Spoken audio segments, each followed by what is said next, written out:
Okay, so welcome to Sensory Marketing Section 4. But today we'll discuss about Chapter 7 and Chapter 8 is also the last sensory marketing sections. So let's dive into first chapter, Chapter 7 right now.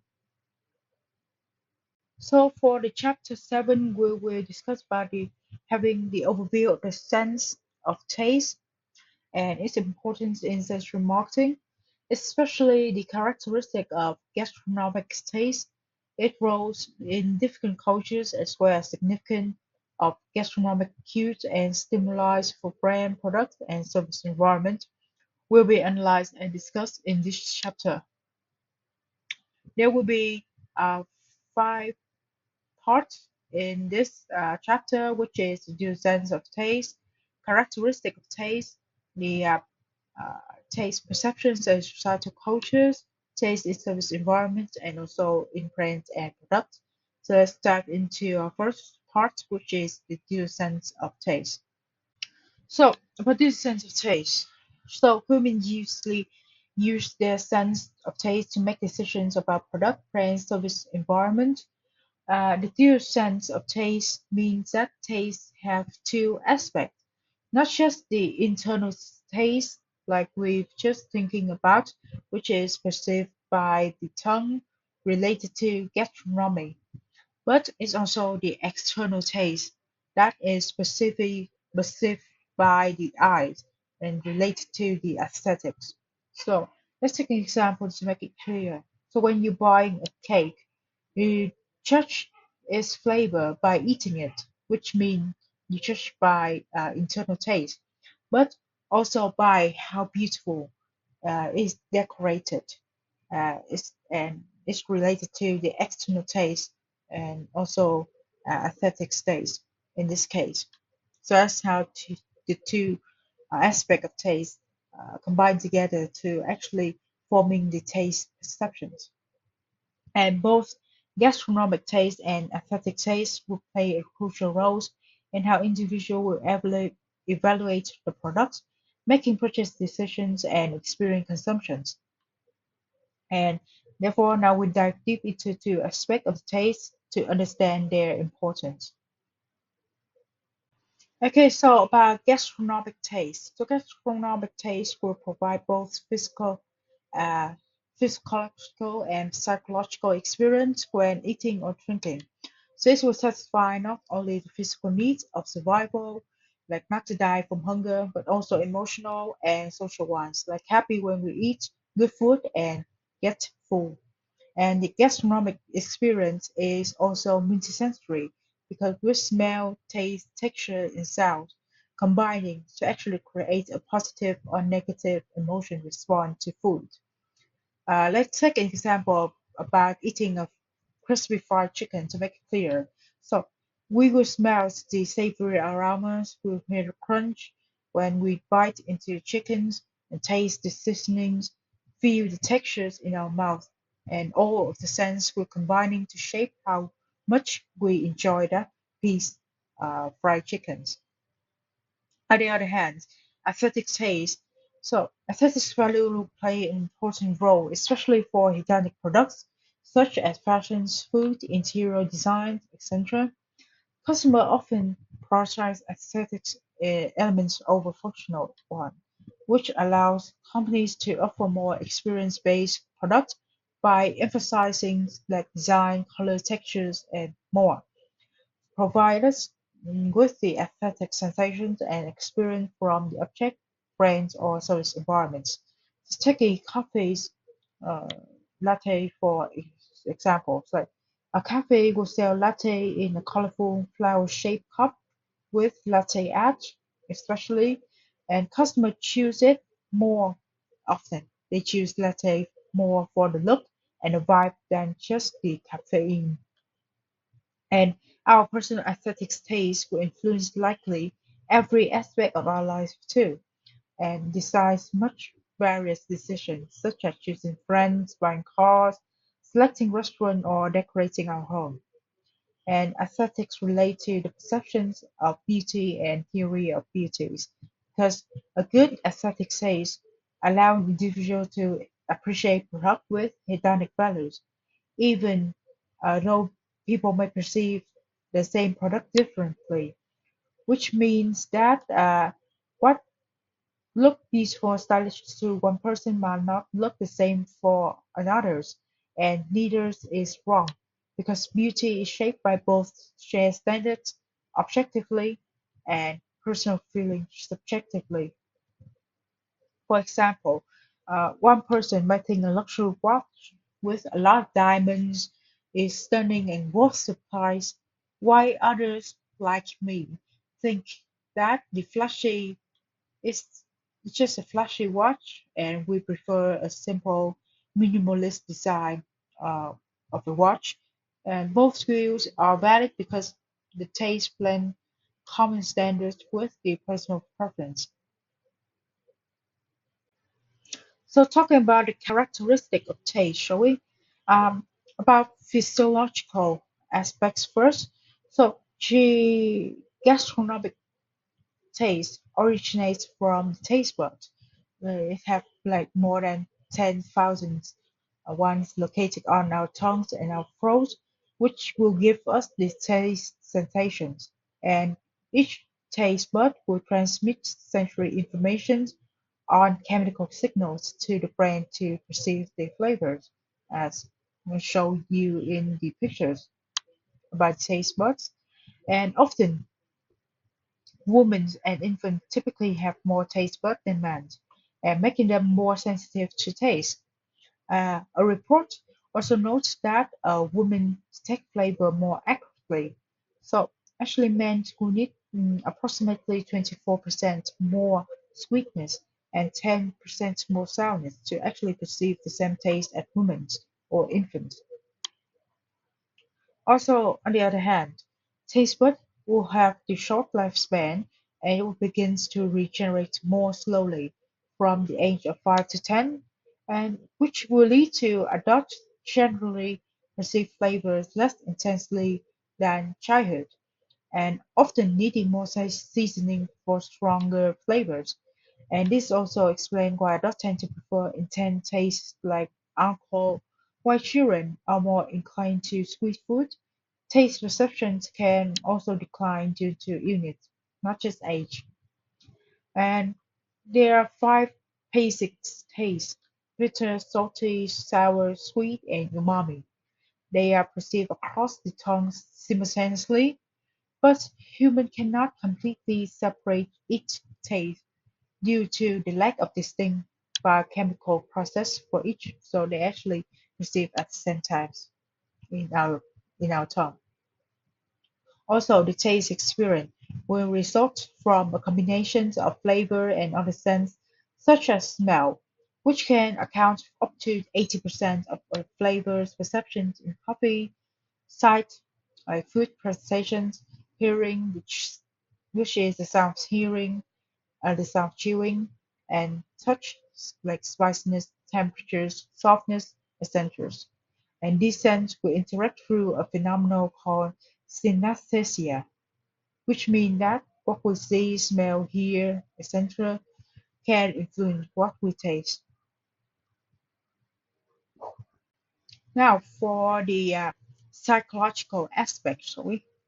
So, the sense of taste is one of the strongest emotional sense.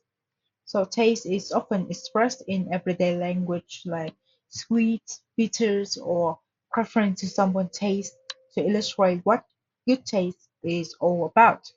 So it's not just what we eat, it's used to describe our surroundings too.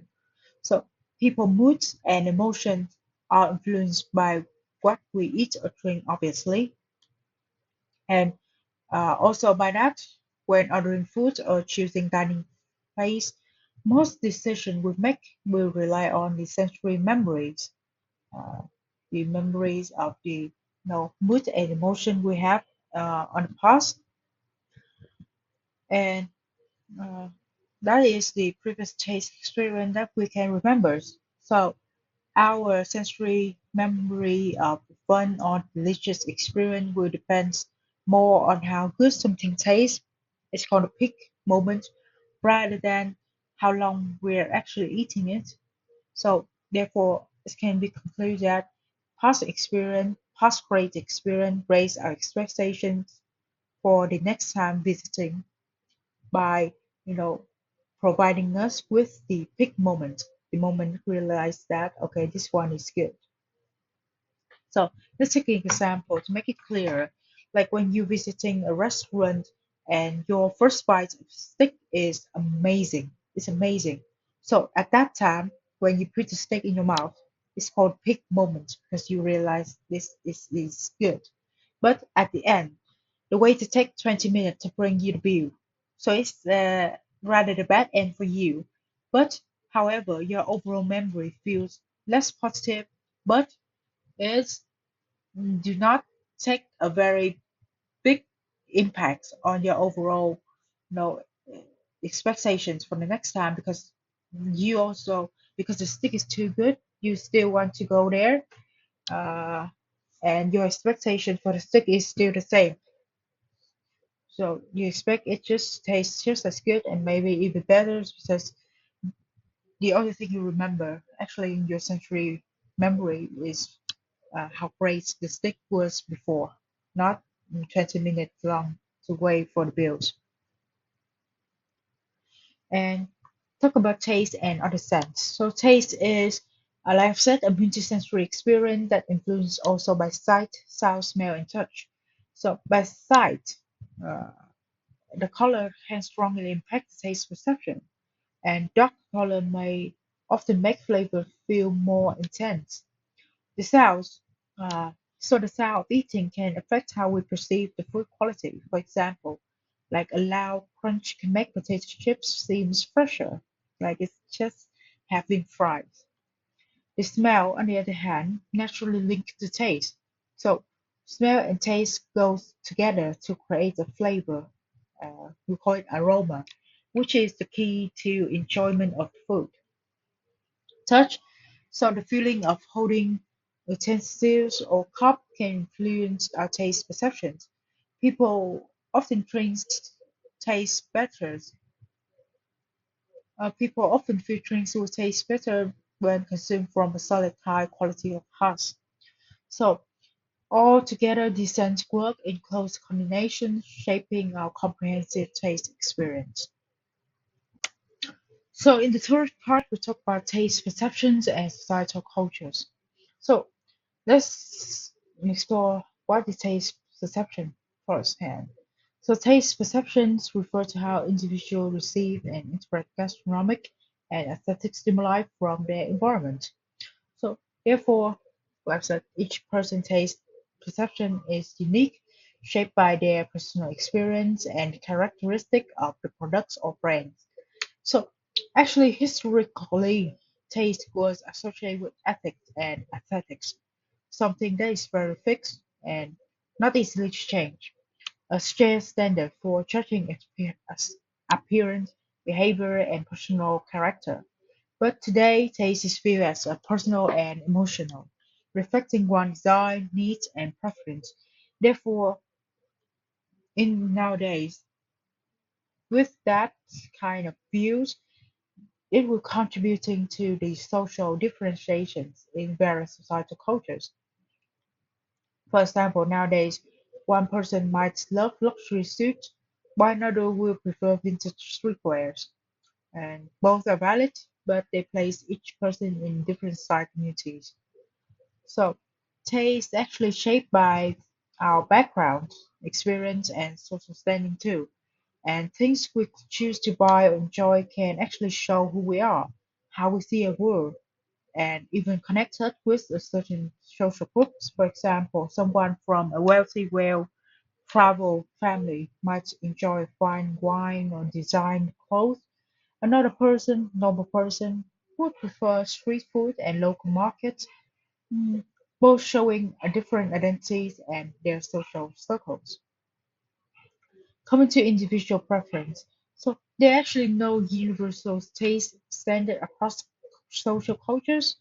Everyone who has a unique food preference as distinct as fingerprints. Taste formations begin in the wombs and is influenced by salivia, compositions, and which is affected by genetics and diet. For instance, an individual with saltier livers would tend to prefer salty food due to habituations. However, genetics is not sole determination. A study found out that eating preferences in children are largely shaped by the environments and daily habits rather than genes. Nonetheless, genetics factors actually may explain food nephobia or the tendency to prefer fruit, vegetable, or proteins of different people in different cultures. And also, the eating habit also differ from cultures to cultures.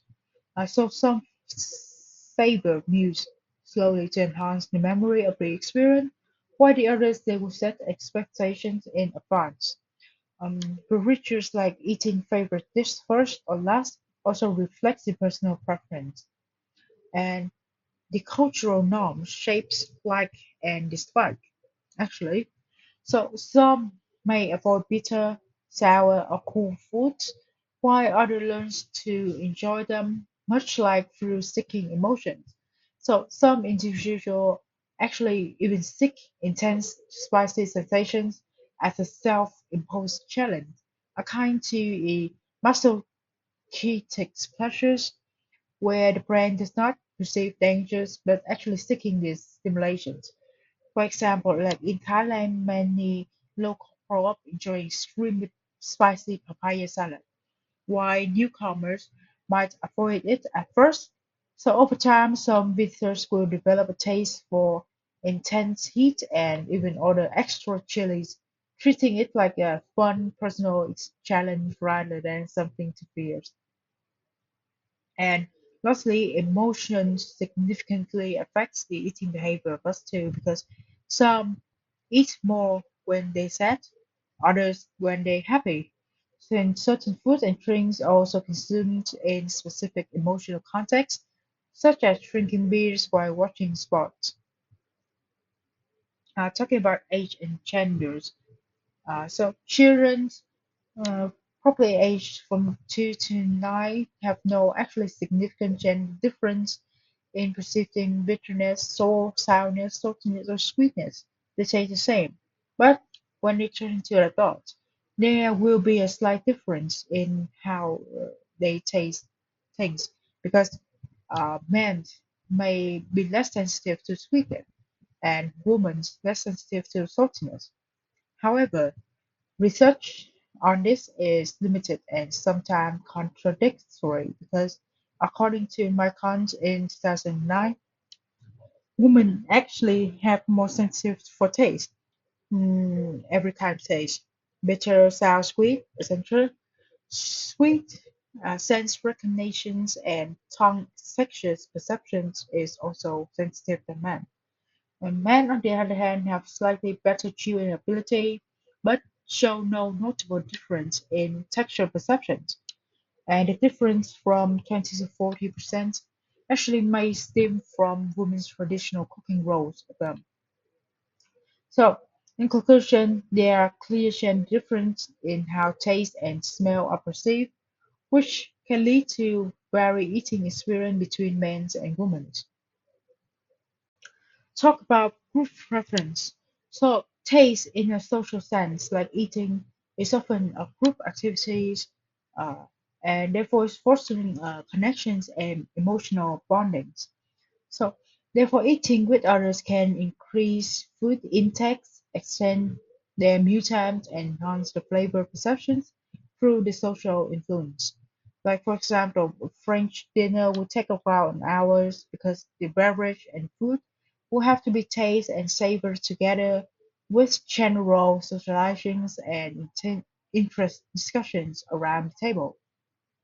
Also, meals are central to cultures and festive events like Christmas, Ramadan, or Independence Days.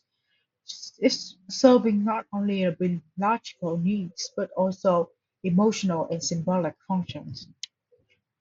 Example like during Thanksgiving, many will gather to share roast turkey, exchange stories, and enjoy traditional that strengthen this sense of belonging to the family. making the meals as much about more the emotional connections as about eating. And also, foods carry aesthetics and social meaning too. Like, for example, the dinner presents as a lovely buffet on the table offers many people various taste sensations through color, scent, and other sensory elements. On the other hand, ethical concerns like calories, obesity also influence eating habits in modern society, especially in Western cultures. So people often consider whether their choices are healthy or unhealthy. They may feel proud when they choose healthy options or guilty when they are don't. For example, someone at 40 might avoid drinking sodas because they worry about the sugars and calories, choosing water instead to align with their health values and avoid feeling guilty after all. Lastly, the concept of cuisine will reflect the regional cultures, like Chinese, Indian, and no, cuisines will showcase the distinct ingredients, preparation style, and spice passed down through generations.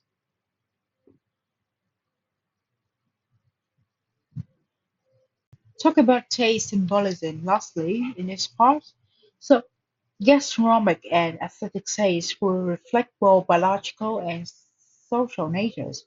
So, gastronomic taste is often viewed as a biological function tied to the tongue, while aesthetic taste is cultural and social. So, it's highlighting the diverse way individuals and groups assess the beauty, appropriateness, and the lifestyle in the cultures. And these differences are evident in how people engage with art, fashions, and brandings. So, taste as a cultural social symbols, because in every culture, taste not merely a personal sensations, but it's also a powerful symbol linked to aesthetics, moralities, and social behavior of various cultures and social phenomena. It influences how people form and maintain their relationship, reflect the value of the communities. Such there are no universal standards of good taste. Because, like for example, in Japan, the tea ceremony reflect the cultural values of harmonic and respect, while in France, a fine wine appreciation signals sophistication. Also, the social class will impact the aesthetic taste of us because different tastes often relate to education levels, social origins, and cultural participation too. Because the factors help explain why certain individual gravitate towards specific styles or consumption patterns, and therefore aesthetics preference become indicators of the social class. For example, like a well-educated professionals might prefer designed furniture, while someone from a working class background might choose a practical, affordable piece of furniture. Lastly, the taste and consumption reflect the personal identity because taste directly affects customer behavior, like from food and fashion to service, and this allows individuals to express their identity. At the same time, every society has idea about bad taste, which are behavior, style, or product seen as offensive, vulgar, or inappropriate, like resistance, differentiations toward that. So some artists or brand actually deliberate bad taste to actually shock or provoke the customs or challenge traditional values.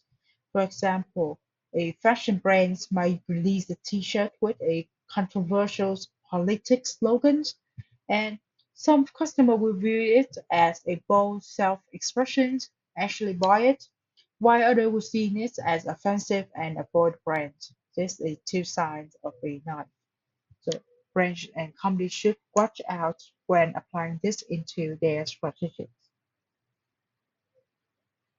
Okay, so let's talk about taste in service environment. About taste stimuli first. So in service environments such as coffee shop, retail store, or shopping mall, customers are often influenced by taste stimuli, both gastronomic like product sampling and aesthetics like special designs. So sampling food or beverage will enhance the customer experience, while factors like interior designs, lighting, flooring, ceiling elements help shape the overall taste or style of the place. So, for example, let's take an example of a coffee shop. They offer a free pastry sample and a featuring cozy, stylish decor may encourage customers to stay longer and making more purchase. Taste tasting samples. Um, so many individuals take advantage of tasting opportunities when sample products are displayed or demonstrated in the department or retail store. So this experience is not limited to tasting with the tongues only. They also touch the product with their hands. Like I've said, the minty sensory experience. For example, at the bakery counter, customer might take a slice of fresh bread while gently pressing the crust to feel its crispiness. So the combining taste and touch to touch its quality before making the purchase decisions. This showing how taste and touch often interact in various product contexts to help customer decide. And research also shown that base and non-base individuals respond differently to tasting sample because obese shoppers tend to buy more after they tasting sample. On the other hand, non-obese shopper often feel satisfied and don't have additional purchase after tasting sample. So the taste experience will uh, actually include both affective components like pleasures and satisfactions, and also informative components like sweetness, hardness, brand recognitions. So when the emotional components dominate, the levels of pleasures tend to be higher, and therefore tasting sample can therefore enhancing the positive emotions of customer, which influence the purchasing decisions and no stimulate variety seeking behavior of the customer in the service environment. And additionally, offering samples may improve the brand quality perceptions, especially when the brand already holds a high quality reputation. Lastly, we talk about tasting aesthetics. So, aesthetics is defined as how something feels and looks when it comes to brand, persons, place, object, or service environment. So, in understanding individual preference and attitudes, both knowledge, like cognitive factors, and taste, like emotional factors, will play an essential role because these reflects in the motivations behind customer behavior, both hedonic, like pleasure driven, and functionality, like utility driven. And although aesthetic taste is subjective, personal phenomena, it's also widely accepted there will be a universal principle of beauty, and brands and companies should take advantage of that because, for example, many people may agree that a particular restaurant or hotel is aesthetically pleasant and comfortable. Though they are different persons with different preference, they still see some restaurants and hotels beautiful like each other. Also in the fine dining sectors, tasting aesthetics is conveyed through improving quality, culinary skill, ambience, and service. So the physical environment, including lighting, layout, colors, sounds, and seating comforts, will have a strong influence on customer perceptions and satisfactions. And these factors also impact their likelihood to return and their willingness to share the positive word of mouth. And ultimately, the experience of tasting aesthetics is a result of multisensory integrations, like sight, smell, sound, taste, and touch, which creating a complementary experience in service settings such as in Apple Store, in Starbucks, or in high-end restaurants. Okay, last part we talk about taste in brands and products. So for the taste stimuli in brands and products, so for many companies, taste stimuli such as raw material, flavors, whatever natures or chemicals, spice, nutrients, and product quality, alongside the aesthetic factors like color, structures, compositions, and food design, are the key components of food brands and product identities. Moreover, the product quality is not only defined by taste perceptions, but also by other attributes such as brand name, packaging, pricing, and personal emotional response. For example, in a blind test, many people will struggle to tell the difference between premium bottled water and regular tap water. But when they show the brand labels, they often rate the premium water tasting better. So it illustrates how visual cues, I've talked about brand name packaging pricings, strongly influence taste perceptions. And also, we see that emotional also play in significant roles because in product evaluations, because individual with an already existing positive emotions attitudes also had a significant higher emotional reactions, followed by a significant higher perceptions of the product qualities.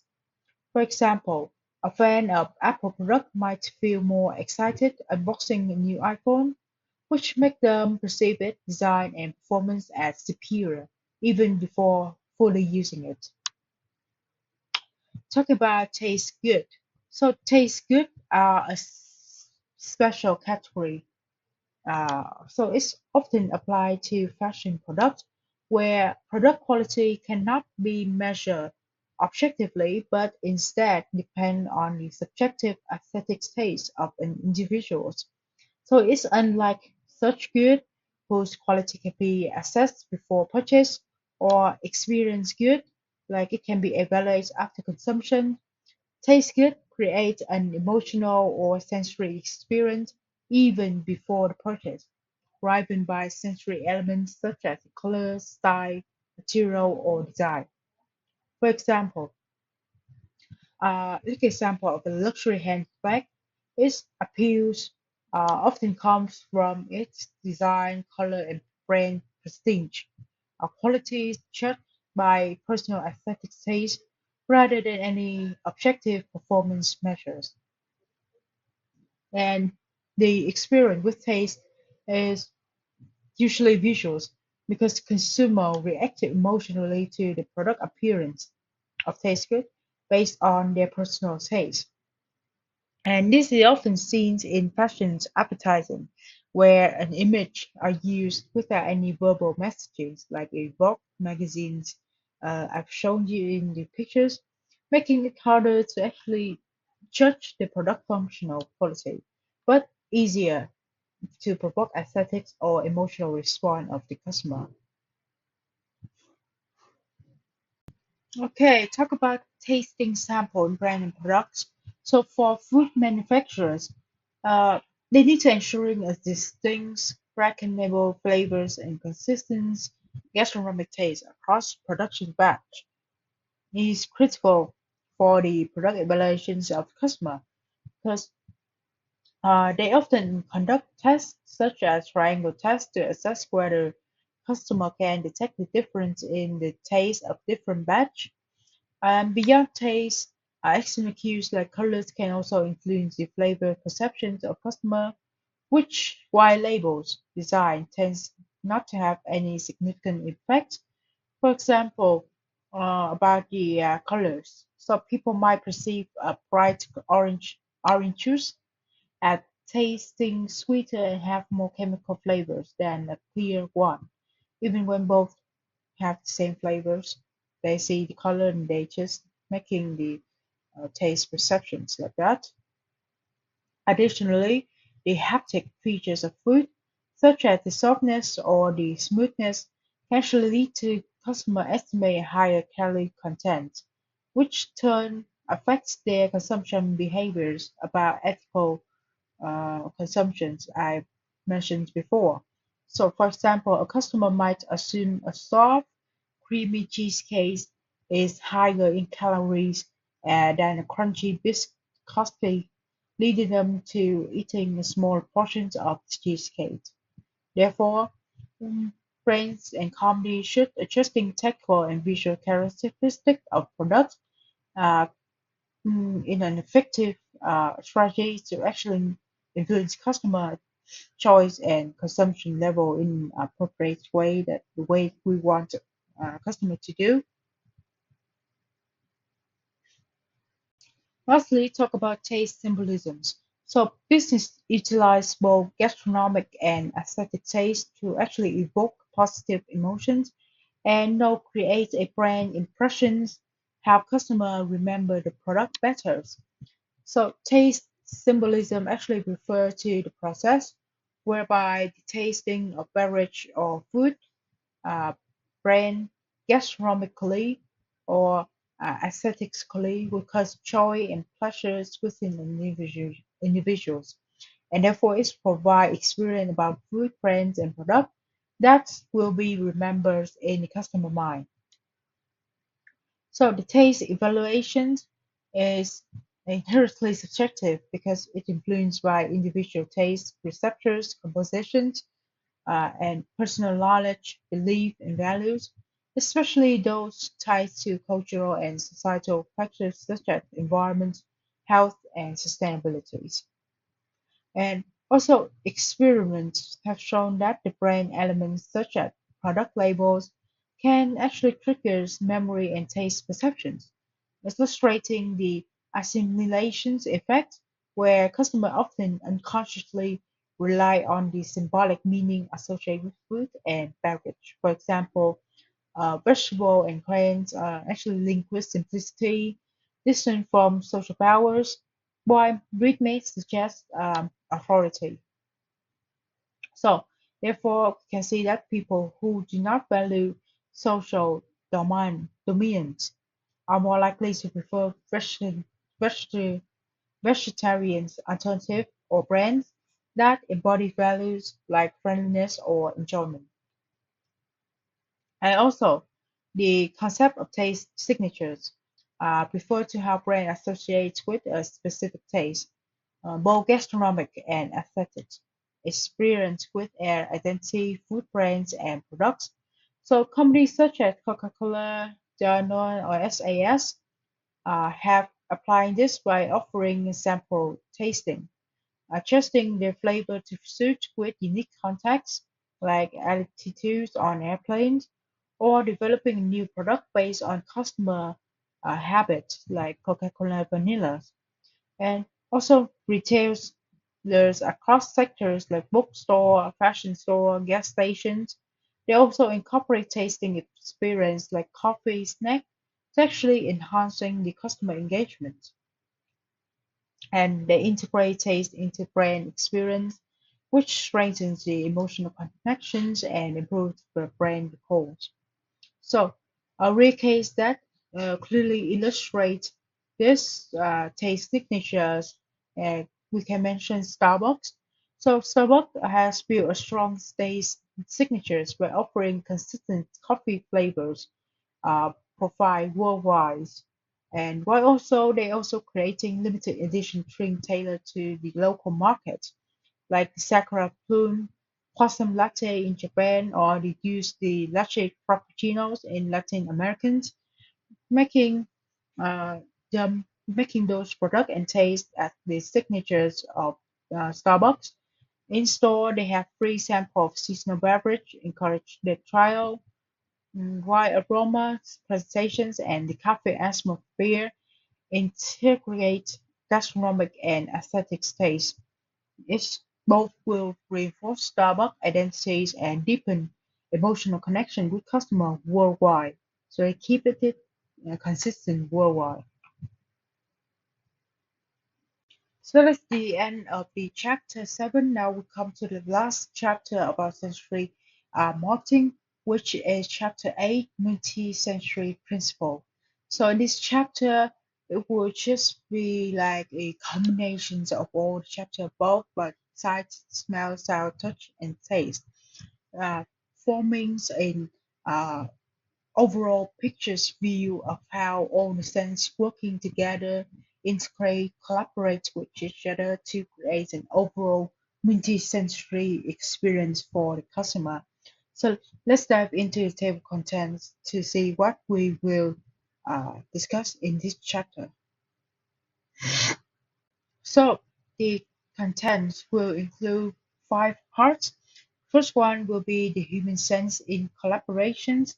Secondly, the multisensory phenomenon. Thirdly, service environment and multisensory interactions. Fourth, the brain products as multisensory interactions. And lastly, the multisensory brain experience. Let's dive into the first one, which is the human sense in collaborations. So the human sense in collaboration, what does it mean? So actually the human sense work both externally and internally. So about the external use, which mean the five senses connect us to the world. We use our sense to experience everything around us right now. They tell what things look like, what sound like, feel like, smell like, and taste like. For example, when you see red apples, you see it by sight. You feel smooth skin by touch, hear the crunch when you bite by the sound scent, etc. So therefore your senses are gathering information from the apple at this moment together to make you perceive what the outside world look like. Secondly, the internal use is using sense in our mind to fantasize, which means we also use them in our mind to remember, imagine, plan, or think. So we can see pictures, we can hear sounds, feel textures, or even taste things just by thinking about them in our mind. So often sight and touch are the easiest to use this way internally. Also, the perpetual system will be the one who processes everything. So this system is the brain processing centers for all of our sensory information. It's constantly take the signal, raw data of our sense, it then figure out what these sense mean. Then it will organize them, then therefore decide what we will pay attention to. Lastly, about synesthesia that we've mentioned many times across our sensory marketing uh, to say that okay, sense cash depends with other. So for some people, stimulating one sense can automatically trigger and experience another sense.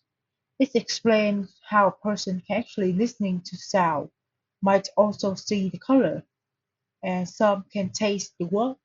For example, a person hears a piano note and instantly see a flash of blue in their mind, or someone read the word Monday and tastes like mint. So that's how synesthesia work in this case. So all the combinations of sensory input we get from brand, products, or place will directly influence how we judge it and whether we decide to buy it or like it. Marketer, therefore, taking use of it and try to create appealing multisensory experience. So continue, we explain what is sensory integration. So sensory integration is how your brain can combine information from all of your senses, plus balance and body awareness all at once so you can understand the world and act accordingly. So there's a process of which the sensations uh, can therefore transform into the perceptions. So sensation is actually the raw signal that hitting your sense organs like light wave into your eyes. Then the brain will give meaning to it after integrating signals, which from the perceptions. Oh, so that's a red rose. So integration, sensory integration will actually be process that turns sensations into perceptions. For example, like you when you're touching sand, the sensation will say that okay, nerve endings in your fingers will send signal rough, pretty, warm. The sensory integrations we say that okay, your brain combine this touch signal with what your eye sees, like golden cranes, and maybe what you know smell like salty air. and therefore it's from the perception. You will recognize it at the beach sense. So that's how the process works.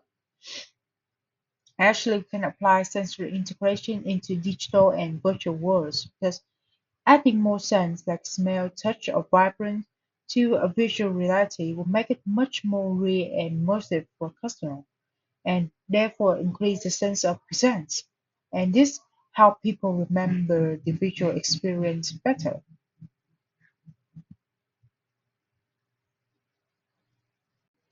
So in the next part is the interactions of vision, sounds, and touch.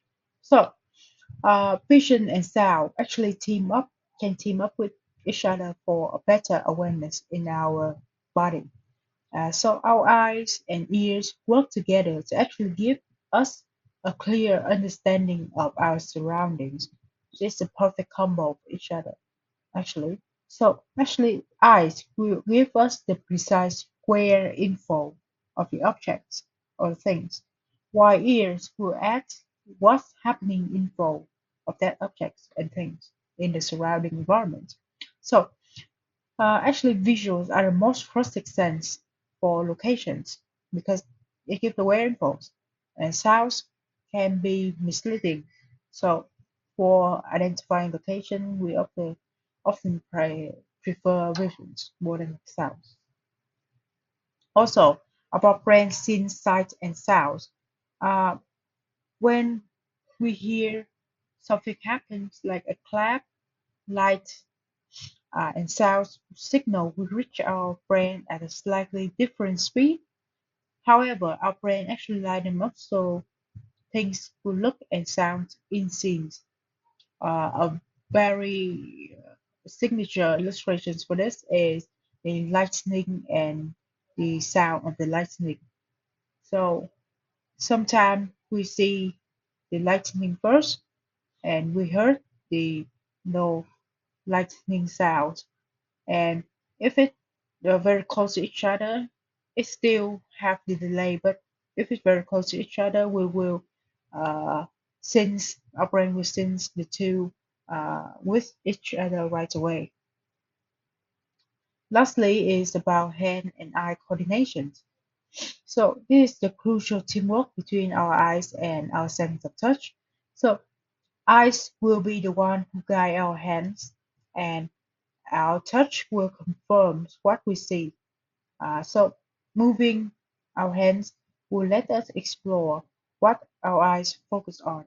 For example, when we're catching a ball, we will see it flying, and by moving our hands into position, we'll feel it land in our clothes and it's confirm what we see. So moving on to the second part, we talk about multisensory phenomena. So what is actually multisensory perceptions? So multisensory perception is how a brain combines information from two or more senses at the same time to actually create a unified instant or experience of something. So therefore, we foster a personal flavors of perceptions, actually. So, actually, everyone favors a certain sense. Some taste the experience they talk about in their mind, others will see them, and your personal history will shape how you blend the sense together. And we also need to talk about the brain convergence zones. So, our brain has a specific areas called convergence zone where signals from different senses can actually meet and interact with each other. So this explains why our sense can actually change how we perceive another sense. Really. Uh, Also, vision and touch actually will dominate the product evaluations. So when judging physical products, we heavily relies on sight and touch, especially for the know, signature product like clothing or furnitures. So these two cents will boost the confidence in our judgment. I've talked about this in the previous chapter, chapter 7 about uh, in the chapter 6 about sensory principle of taste, uh, of touch. Sorry.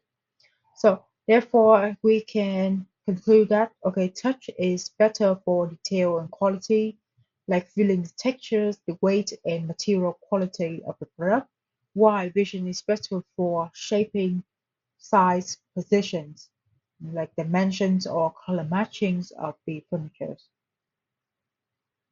We talk about the synergistic effect too.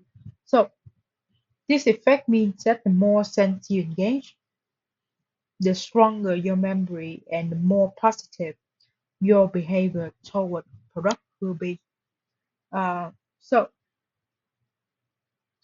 it creates the foundations for brand and product experience. So because the overall feelings about brand products or place is built through the multi-sensory perception, so the more sense we engage, the more experience we will perceive.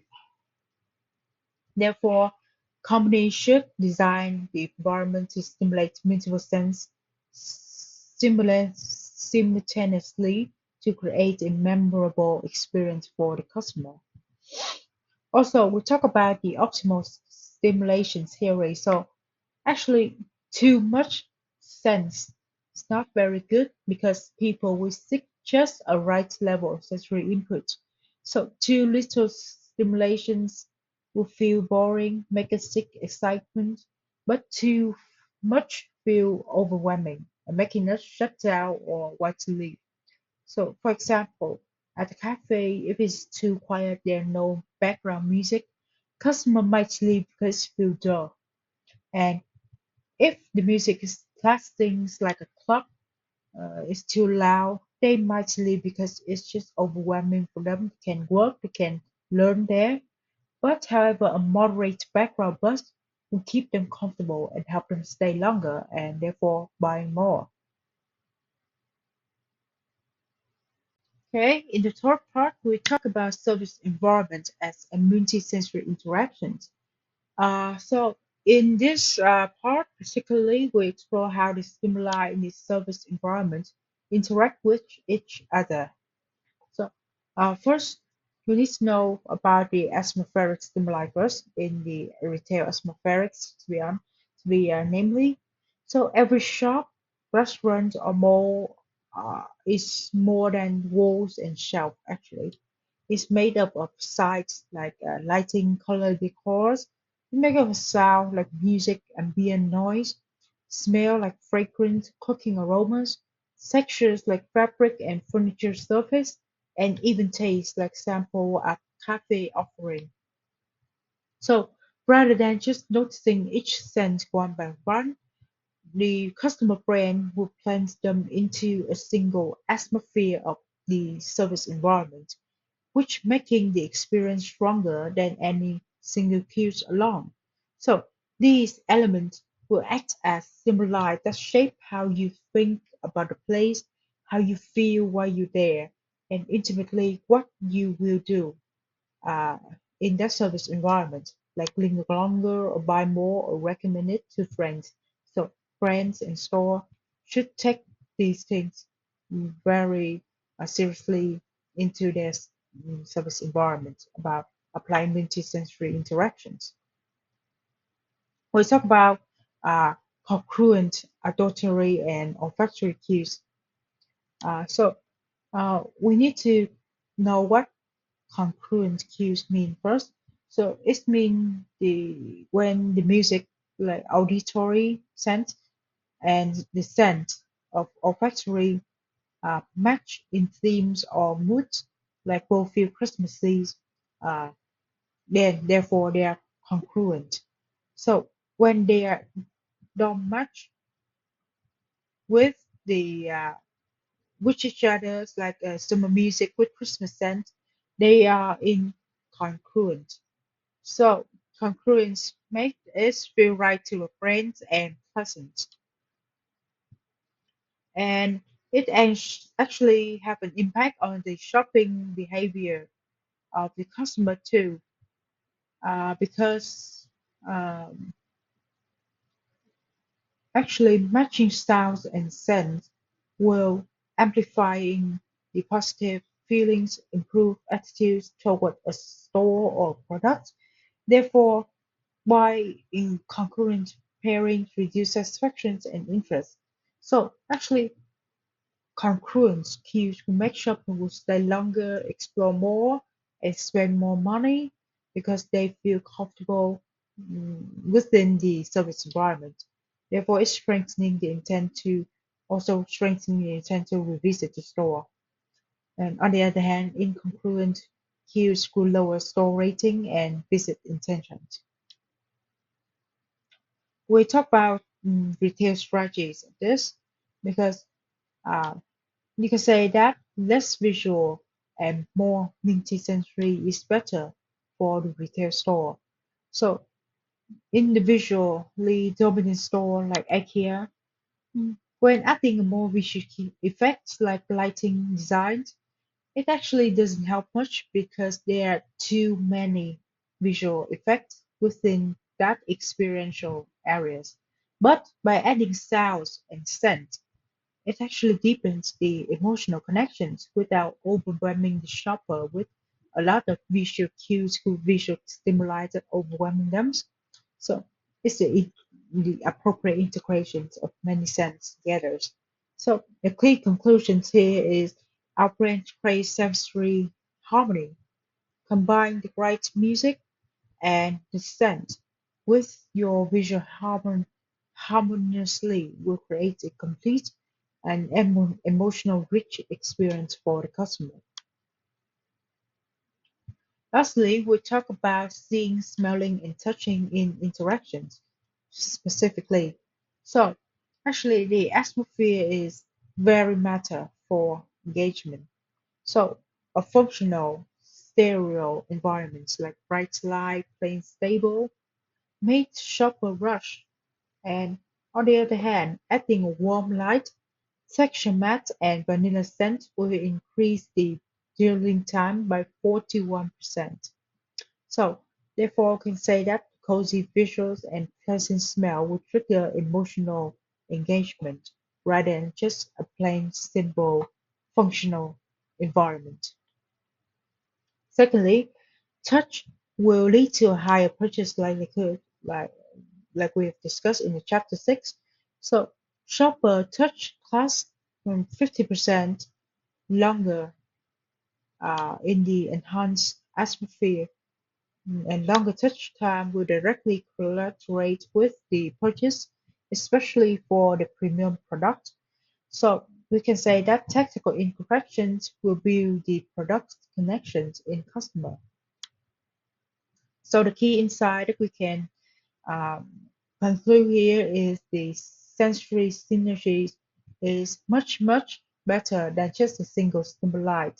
So while we can't isolate for the lighting matte or scent alone, both results, their combinations actually have a better effect on creating the emotional compelling experience that will have um, many significant effects like slow shopper down, encourage tactical explorations, and lastly, boosting the sales of the stores. Okay, so let's talk about brands and products at the multi-sensory interactions. So first, we need to know about multi-sensory perceptions in brand products first. So uh, every brand communicates through sight, like design, sound, jingle, texture, noise, the smell, like the signature scent, touch, like the packaging textures, and taste, like flavors. So together, they will create a complete brand personalities. And also, the packagings of the products also communicate the experience. So some products actually are hard to smell, taste, or touch before buying, like food or skincare products. So packaging is the things that will give the sensory hints for the customer. So the look, feel, color, shape, and even the sounds, like crinkles of the snack bars, uh, of the package must sell the experience, creating the emotional associations for customer. For example, like a crispy sounding chip bag may make you feel expect crunchiness, fresher chips, and a cork pop sound will make you feel the celebratories of the bottle of wine and therefore make the wine taste better in your perceptions. Also, about the colors that foster the emotional messages. So, color actually will trigger instant associations in customer mind. Like the blue will trigger the trust. Therefore, some tech brand like IBM use it to foster trust in their products. And also, green trust trigger the natural. So, it's suitable for some organic products like home foods and black will foster luxuries. So premium goods like Chanel use it a lot. And also touch is actually more powerful than just looking. Like I've said in the many time before. Uh, when people could only look at the tissues paper, they would feel about it weren't as strong or positive as when they could touch it. So touching will give more useful information because people felt better about the brand when they could touch the product.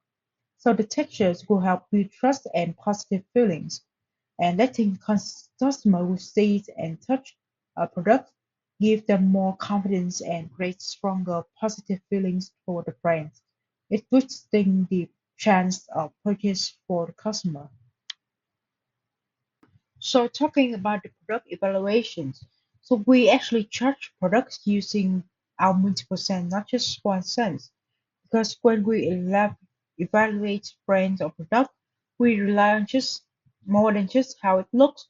We also use touch and sometimes smell, taste, or sound to actually, uh, decide that if the quality of the product is good enough. And also, uh, within that, seeing and touching is the strongest combo that help us to evaluate the product. So for most people, the combos of looking and touching give the most accurate and also the satisfying product evaluations. And also what you see will affect uh, what you expect to feel too, because touching is more effective when it's combined with visual support, what you feel and help you make a better decision. Also, is the mismatch sense will actually boost engagement because when sight and touch disagree with each other, like a rock textures, foreign taste that feel light and soft, people will actually inspect the product longer. They will develop a greater interest in the product and remember the product better. So, for example, a candle look like a cold marbles reasonably, but feel warm and waxy when touching actually make customer turn it over, sniff it, and considering buying it for its uniqueness. Also, we talk about multisensory stimuli, about sensory habituations. So, if the multi samples are very similar with each other, like chocolate scent or flavors, we actually tend to like the first one more because the brain will quickly adapt with the first options. Like for example, you smell three similar perfume. The first one will mm, possibly smell the best for you because it's new to your sense. Uh, Sensory slowdown, on the other hand, is contradicted because if the samples are very different from each other, for example, mint chocolate, spicy chocolate, or fruity chocolate, the last one will often feel the best. Also, about non-concurrent sensory stimuli, so sometimes the way something looks doesn't match how sound, smell, or feels. And this mismatch is actually called non-congruence. And mm, in on the other hand, it's not very a bad things that happens in brands and products, but these things can actually triggers curiosity and or it can quick discomfort in customer. So it's a two side of knife. For example, like a pink soap that smell garlic. So the look suggests the sweetness of the soap, but the smell is unexpected. So this will, but the smell is actually garlic, so it will create discomfort in the customer. But however, on the other hand, ceramic dumbbells look heavy but actually feel rather light, will cause an unexpected in customer, and therefore they're curious to inspect it longer and maybe increase the chance that they will buy it out of uniqueness and curiosity. Also, sensory surprise can be creative branding tools. So, take a non-concurrent example above, uh, brands and company and actually take advantage of that to create a creative branding tools for their company. So brand can actually intentionally use unexpected sensory combinations like above to spark curiosity, make product memorable, and entertain customer. All will increase the likelihood of purchasing in customer.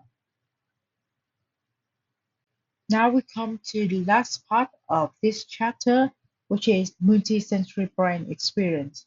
So, multi-sensory brain experience refers to how individual will react with the cognitions, emotion, as well as behavior when a company interact and support their purchase and consumption process by involving all five senses: vision, hearing, smelling, touching, and tasting, which therefore supports an individual identity creations. So there are three aspects of multisensory brain experience that should be discussed, which is physical service environment, online service environment, and also brand and product. First, come with this physical service environment. So service environments affect our sense and feelings very much because when visiting a store, restaurant, spa, or tourist spot, the atmosphere like design, scent, music actually impacts how you feel and act, and for it directly affect the customer multi-sensory brain experience. So business need to design the environment that please multiple sense to actually create a memorable experience. Also, we'll talk about sensory landscape concept. So researcher actually use specific special terms to describe how sense related to environment. So sensory landscape will uh, link to the visual appeals of the service environment. Soundscape will be what you hear. Scentscape will be what you smell. Geography of touch is what you feel, and tastscape is what you taste. Okay, next we'll talk about the online service environment. So online service environment limits the, like we've said, limits the multi-sensory experience to only visions and hearing. So, but there are also solutions to address this for brands and companies by applying sensory-enabled technologies. Uh, SETs is new tech tools that can help bring back the missing sense like touch, smell, taste in online shopping using AR, VR, or haptic device. But like I've said many times before, it cannot completely replace or compare against the real experience, the customer experience in stores directly. However, and also sound and touch VA device will actually enhancing the product experience. So audio from speaker and headphones and technical feedback like touch vibrations will make the online interaction feel more real and emotional. So that's how they can address the lack of, you know, uh, multi-sensory experience in online by using just what we can do uh, about sounds and touch with a technology device. And also touchscreen actually make people feel more connected to the product by using the finger to touch and move the image instead of clicking a mouse. It will make you feel more emotionally attached and more likely to buy the product. So, in conclusion, online stores should recreate real life store feelings. So, to foster and uh, create a multi-sensory experience for the customer as much as it can. So the website should aim to feel like physical store by using coordinated visual, sounds, tech-based touch tool to create a full experience. Lastly, we'll talk about brand and products. So engage multiple sense for stronger brand impact is um, a strategy that brands and companies should bring into considerations because a success brand use actually more than just one visual elements like logos or colors. It should include both sound, smell, touch, and taste to connect better with customer emotionally and mentally. Also, the product sounds influence how we feel about the brand actually. So sound made of products like opening a bottle can shape what we believe about the product quality and freshness. Uh, Therefore, it's break into two things, which is functional and signature sounds. So functional sound will help you use the product, while signature sound make the brand memorable and unique. So let's take an example. So for the functional sound, we can say this is a click of the settle seat belt that ensure it's fastened, which is functional sound that help you use the product. You know that okay, the seat belt is fastened by the click sound. On the other hand, the signature sound can be the Nokia ringtone. It's iconic, and whenever it's it's appear and people hearing it, they will remind about the brand Nokia. So, in conclusion, you can say that multisensory experience boosts loyalty and purchase. When brains activate multiple sense, people are likely to remember, enjoy, and become a loyal customer. So, in summary, for this chapter, brains that appeal to multiple sense creates a stronger connection, more enjoyable experience, and will increase customer loyalty.